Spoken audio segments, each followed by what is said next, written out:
네, 우리 옆 사람하고 인사 나누겠습니다. 마스크를 쓰셔서 잘 못 알아보겠지만 그래도 인사는 좀 나눠주세요. 네, 반갑습니다. 주님의 이름으로 축복합니다. 네, 한국학원복음화협의회라는 것이 있습니다. 이 한국학원복음화협의회에서 5년마다 한 번씩 이제 청년들과 대학생들을 대상으로 설문조사를 하고 있습니다. 가장 최근 설문조사가 2017년도에 있었던 설문조사입니다. 이 설문은 이제 신자 학생들과 믿지 않는 불신자 학생들의 의식과 생활을 비교하여서 조사하고 통계를 내는 그런 일들을 하고 있습니다. 이 연구 결과의 결론은 하나님을 믿는 신자 학생들이나 하나님을 믿지 않는 불신자 학생들의 의식과 생활에 거의 차이가 없더라라는 것입니다. 신자 학생들은 그래도 불신자 학생들에 비해서는 무언가 다른 것이 있어야 하고 거룩하고 구별된 삶을 살아내도록 애를 써야 하는데 그렇지가 않고 별 차이가 없더라라는 것이죠. 예를 들어서 삶에 대한 인식도 조사해서 거의 하루 종일 슬프거나 짜증이 난다라는 그런 대답을 한 기독교 학생들은 20.3%였고 비기독교 학생들이 24.8%로 별로 그렇게 크게 차이가 나지 않는다라는 것입니다.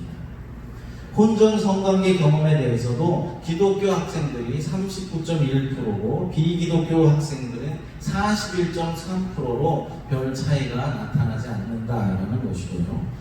또한 자살에 대해서 심각하게 생각해 보았다라는 이 대답에도 기독교 학생들이 27.7%였고 이제 비기독교 학생들은 24.1%로 신자 학생들과 불신자 학생들의 그런 차이가 별로 그렇게 크게 나지 않는다라는 결론에 다다르게 되었습니다.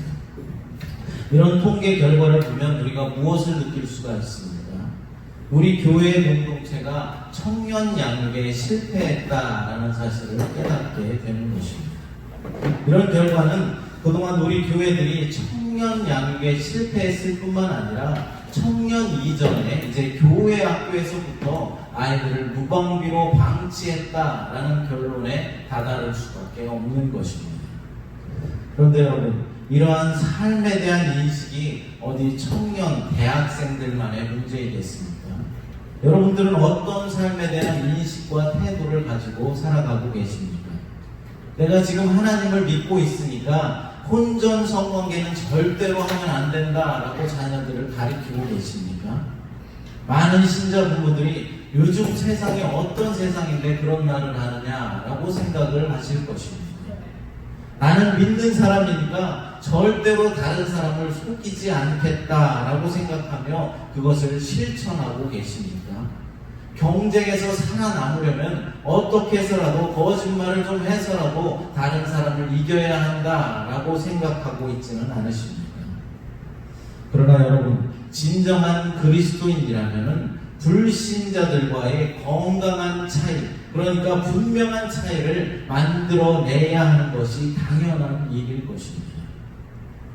오늘 주신 본문의 말씀이 무엇을 말씀하고 있습니까? 거룩하라라는 것입니다.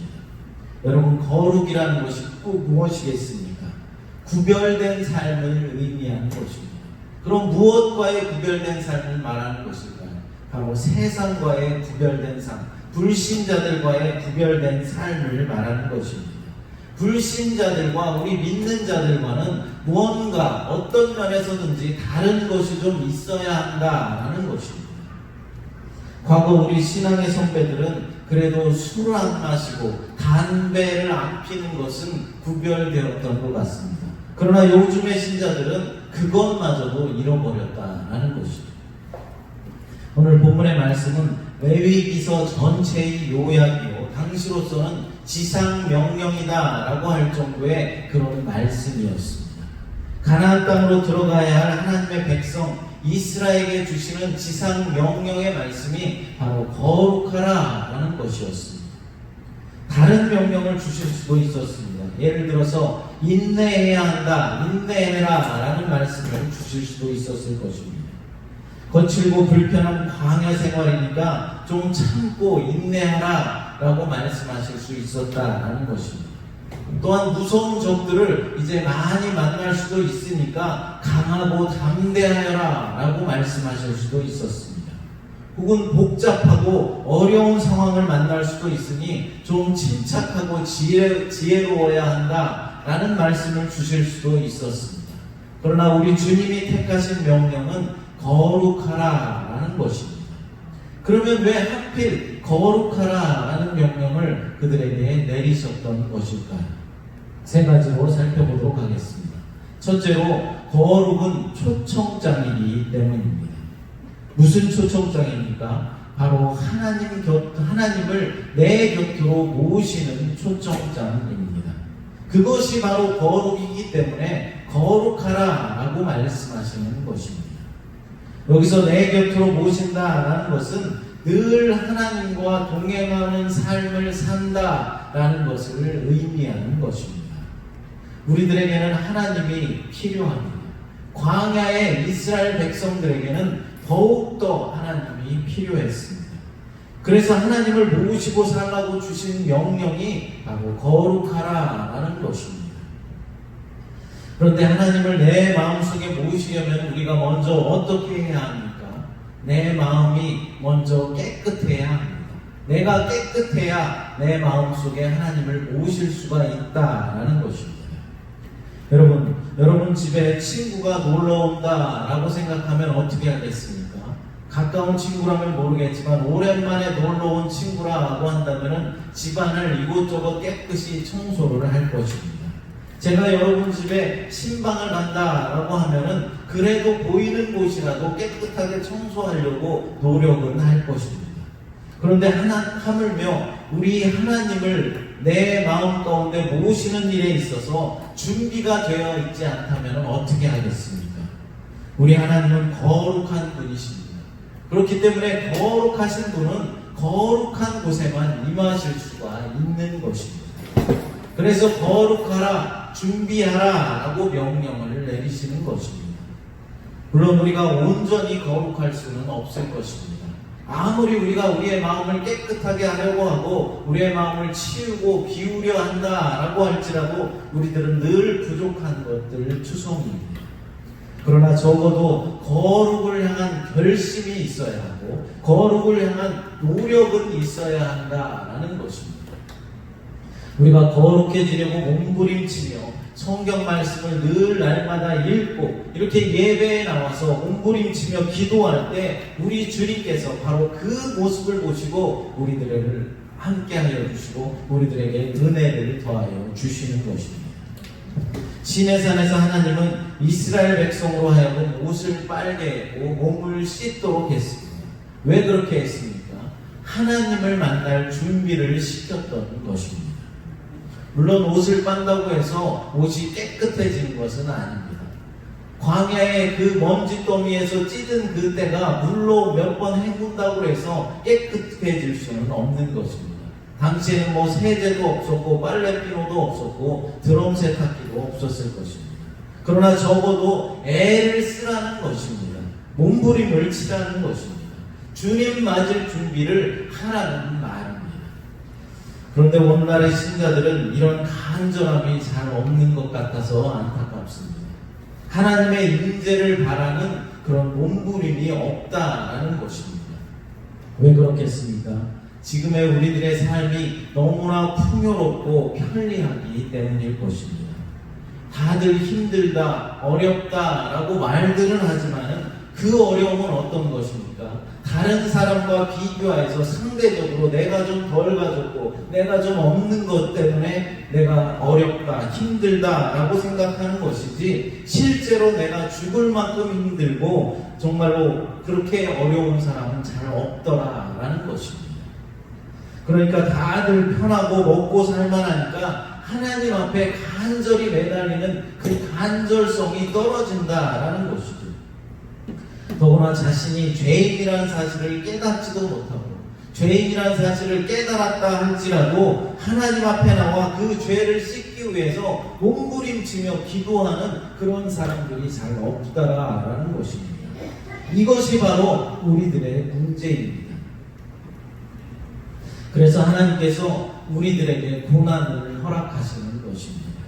하나님 앞에 부르짖으라고, 하나님 앞에 나와서 몸부림을 좀 치라고 우리에게 고통을 주시는 것입니다. 경제적인 어려움으로 고통을 주시고, 자녀의 문제로 우리에게 어려움을 주십니다. 지금과 같은 이 코로나 팬데믹 사태로 우리에게 채찍을 드시는 것입니다. 제발 좀 정신 좀 차리라고, 딴 데 생각하지 말고, 세상 풍조 쫓아가지 말고 하나님 품에 좀 붙어 있으라고, 몸이며 옷이며 할 수 있는 한 깨끗하게 씻으라고 우리에게 명령하시는 것입니다. 하지만 어리석은 우리 인간들은 아직도 그것을 깨닫지도 못하고 하나님께 회개하지도 않고 자기 자신의 고집대로만 살아가고 있다는 것이죠. 그래서 하나님께서는 당신의 사랑하는 백성들에게 지금도 명령하고 계십니다. 내가 거룩하니 너희도 거룩할지어다. 둘째로, 거룩은 나의 하나님을 모으시는 초청장입니다. 그냥 하나님이 아니라 나의 하나님을 모으시는 초청장이다라는 것이죠. 하나님과 나의 하나님은 그냥 글자 두 글자의 차이뿐만이 아닙니다. 하늘과 땅 차이다라는 것이죠. 하나님께서 나에게 가까이 오신다고 해서 다 나의 하나님이 되는 것은 아닙니다. 마태복음 25장에 가서 보면은 열 처녀의 비유가 나옵니다. 마태복음 25장 1절 말씀을 읽어보겠습니다. 그때 천국은 마치 등을 들고 신랑을 맞으러 나간 열 처녀와 같다 하니. 아멘. 신랑이 왔습니다. 그런데 같은 신랑이 아닙니다. 누군가에게는 그냥 남의 신랑이고 다른 누군가에게는 나의 신랑이 됩니다. 혼인잔치가 시작되었지만 같은 혼인잔치가 아닙니다. 누군가에게는 그냥 남의 잔치이고 또 다른 누군가에게는 나의 혼인잔치가 되는 것입니다. 하나님이 임하실 때도 마찬가지다라는 것이죠. 누군가에게는 그냥 하나님이거나 남의 하나님이지만은 누군가에게는 나의 하나님이 되는 것입니다. 사랑하는 여러분, 남의 예수님께서 십자가에 못 박혀서 돌아가셨습니까? 그럼 별 의미가 없습니다. 그냥 그분 참 딱한 분이네, 참 안 됐어 라고 말할 것입니다. 남의 예수님께서 부활하셨습니까? 그러면 그분은 참 대단한 분이시다 라고 말하면서 그냥 나와는 별 상관없는 다른 나라 이야기가 되는 것입니다. 그러나 그분이 나의 하나님, 나의 주님이라면 그때는 이야기가 달라지는 것입니다. 그분이 나의 예수님이라면 그분의 십자가는 바로 나를 위한 십자가가 되는 것이고 나를 구원하는 구원의 십자가가 되는 것이죠. 그분이 나의 예수님이라면 그분의 부활은 나를 위한 부활이고 장차 나를 부활 생명으로 인도할 영광스러운 부활이 되는 것입니다. 그러므로 거룩은 나의 하나님을 모시는 초청장입니다. 셋째로, 거룩은 세상을 이기는 힘과 지혜입니다. 연약한 나를 강하게 만드는 힘, 그것이 바로 거룩이다라는 것이죠. 왜 그렇습니까? 세상에서 가장 지혜로우신 하나님, 세상에서 가장 강하신 하나님을 나의 하나님으로 모시고 있기 때문입니다. 본문 레위기 11장 45절을 읽어보겠습니다. 나는 너희의 하나님이 되려고 너희를 애굽 땅에서 인도해낸 여호와라. 내가 거룩하니 너희도 거룩할지어다. 아멘. 나는 너희의 하나님이 되려고 너희를 애굽 땅에서 인도해낸 여호와 하나님이다 라고 말씀하십니다. 하나님께서 자신의 힘 자랑을 좀 하신 것 같습니다. 그러면서 내가 거룩하니 너희도 거룩할지어다 라고 말씀하십니다. 사랑하는 여러분, 거룩한 하나님의 능력은 거룩한 곳에만 임하실 수가 있는 것입니다. 거룩한 곳에서 발휘될 수 있다라는 것이죠. 하나님께서 여러분을 위해서 능력을 발휘하기를 원하십니까? 그러면 먼저 여러분들이 거룩해져야 하는 것입니다. 여리고성의 승리는 전략의 승리가 아니었습니다. 무기의 승리도 아닙니다. 오직 거룩함의 승리였습니다. 여리고 성 앞에 섰던 이스라엘 백성들은 그리 좋은 조건은 하나도 없었습니다. 군사적으로 이길 수 있는 조건이 단 한 가지도 없었다라는 것입니다. 좋은 무기도 없었고 탁월한 전략도 없었습니다. 더군다나 할례를 받은 터라서 군사들의 컨디션은 바닥이었습니다. 이처럼 이스라엘이 이길 수 있는 조건은 단 한 가지도 없었습니다. 그러나 오직 한 가지를 가지고 있었습니다. 그것은 이스라엘 백성들은 거룩한 백성이었다라는 것입니다. 여기서 이스라엘 백성들이 거룩했다라는 것은 실제로 그들이 완전하게 깨끗했다라는 그런 말은 아닙니다. 여러분, 사람이 거룩하면 얼마나 거룩해질 수 있겠습니까? 다만 이들이 거룩했다는 것은 하나님의 말씀을 지키려고 애를 썼다라는 것입니다. 그 마음을 주님께서 거룩으로 봐주신 것입니다. 그 거룩한 백성을 위해서 하나님께서 대신 싸워주셨습니다. 여리고성을 무너뜨리시고 그들에게 승리를 가져다 주셨습니다. 오늘도 주님께서 우리를 거룩하다라고 하십니다. 우리의 무엇을 보고 거룩하다라고 말씀하시겠습니까? 내게 손해가 되는 것을 뻔히 알면서도 하나님의 영광을 가리지 않기 위해서 기꺼이 손해를 감수하는 모습, 다른 사람들이 다 하기 싫어하고 꺼려하는 그런 일도 하나님의 백성은 무언가 다르다라는 것을 보여주기 위해서 솔선수범하면서 행하는 모습, 그런 모습을 보시고 하나님께서 우리를 거룩하다라고 말씀해 주시는 것입니다. 정말로 여러 가지 일로 스트레스가 쌓이고 육체적으로도 지치고 힘이 들지만 이렇게 주일이 되면 주님 앞에 나와서 주님 예배를 드리면서 이렇게 말씀을 듣고자 하는 그 사모함이 있는 그 마음, 그리고 코로나 팬데믹으로 인하여서 두렵고 좀 겁도 나지만 떨리기도 하지만 그래도 하나님을 예배하는 것이 가장 소중한 일이다라고 생각하고 그것을 알고 있기에 주님 앞에 나와서 예배하며 기도하며 몸부림치며 도와달라라고 기도하는 이 모습을 보시고 하나님께서 우리를 거룩하다라고 인정해 주시는 것입니다.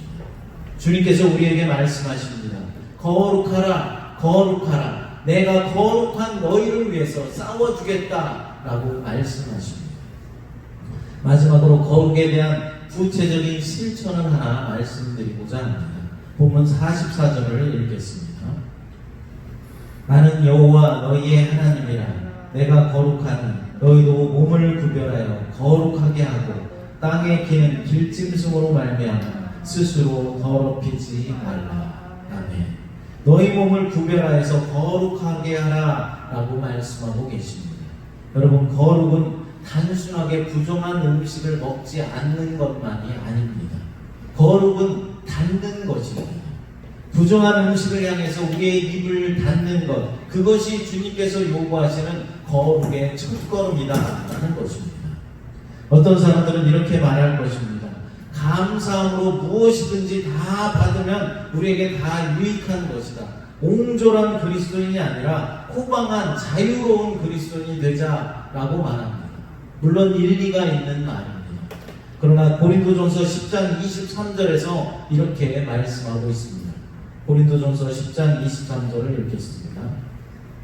모든 것이 가하나 모든 것이 유익한 것은 아니요 모든 것이 가하나 모든 것이 덕을 세우는 것은 아니니. 아멘. 사랑하는 여러분, 자유한 그리스도인보다 절제하는 그리스도인들이 되십시오. 호방한 그리스도인도 좋지만 거룩한 그리스도인들이 되시기를 간절히 바랍니다. 그리스도인들의 자유는 멋있게 보일진 몰라도 그리스도인들의 절제는 거룩합니다. 거룩은 문을 닫는 것입니다. 우리의 입만을 닫는 것을 말하는 것이 아닙니다. 우리의 눈도 닫아야만 합니다. 레위기 이 당시에는 부정한 것들이 입으로 많이 들어왔기 때문에 입을 닫으라 라고 말씀했지만 현대에는 어떻습니까? 눈으로 부정한 것들이 더 많이 들어옵니다. 인터넷이나 셀폰 등 터치 몇 번이면 모든 부정한 것들을 볼 수 있습니다. 눈을 열면 모든 부정한 것들이 나의 눈을 통해서 내 안으로 들어옵니다. 눈을 닫을 줄 알아야 합니다. 그것이 바로 거룩입니다. 부정한 것들이 내 눈으로, 그래서 내 안으로 들어오지 못하게 눈을 닫는 것이 바로 하나님께서 요구하시는 거룩의 첫걸음이라는 것이죠. 내게 능력 주시는 자 안에서 내가 모든 일을 할 수 있느니라. 아주 좋은 말씀입니다. 은혜로운 말씀이죠. 하나님 때문에 할 수 있는 것, 참으로 귀한 신앙일 것입니다. 그러나 하나님 때문에 안 하는 것, 하나님 때문에 내가 하고 싶지만 안 하고 못하고 참는 것, 이것이 더욱더 귀한 신앙이다라는 것입니다. 할 수 있지만 나를 위해서 십자가에서 달려 돌아가신 예수님을 기억하면서 하지 않는 것입니다. 예수님 때문에 먹고 싶은 건 먹지 않고 보고 싶은 것 보지 않고 내가 할 수 있지만 하지 않는 것, 그것이 바로 오늘 주님께서 우리에게 요구하시는 다른 신앙의 모습이요, 세상과 구별되는 거룩한 삶을 사는 모습입니다. 여러분들도 이렇게 거룩한 삶을 살게 되시기를 간절히 축복합니다. 기도하겠습니다.